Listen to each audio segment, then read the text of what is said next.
Hey everyone, Evan here again with another unboxing, this time the Gamecube controller for Nintendo Switch 2. Just gonna do a quick unboxing, see what my first impressions are, and I also have an original Gamecube controller back from the 2000s when my brother and I had one, so I can compare how it feels. Obviously this one's a little loved and well used, but we'll see how close it is to the original, so stay tuned.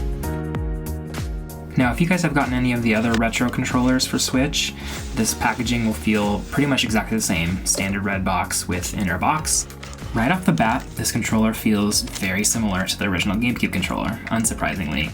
The previous classic controllers have felt very, very close to the originals, so glad to see the same here as well. Of course, they're a little different, modernized to be wireless, and have the now Switch 2 controls added, such as the usual home button, capture button, pairing, etc., but now game chat as well. Also worth noting, they added a tiny ZL button here, which I thought was interesting, making it probably compatible for more games.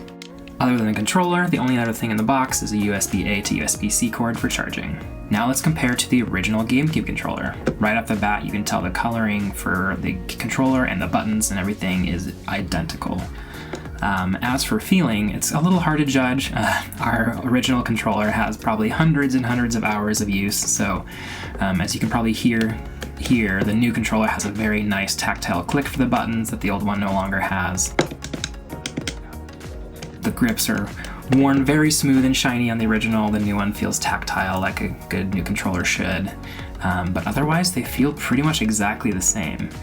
The only other differences I can notice is obviously the cord, but then on the back, on the original, where it would say Nintendo GameCube on the left side, now just has the wireless controller spec information and whatnot. They both still say Nintendo on the right, however. One huge question I had for this controller though was, I was curious if the left and right triggers were variable or if they were just on-off buttons like the regular Switch controllers. Trying to replay Mario Sunshine on the Switch was really difficult without those variable triggers because you need that to activate different levels of flood. Doing a half pull will shoot less water and allows you to run while squirting, whereas a full trigger will have Mario stay planted so you can aim flood. I am happy to confirm these are variable like the original GameCube controllers, so playing this game should be a lot easier from now on. That's all I've got for this unboxing. If you liked my video, go ahead and give my channel a subscribe, and hope to see you soon. Thanks!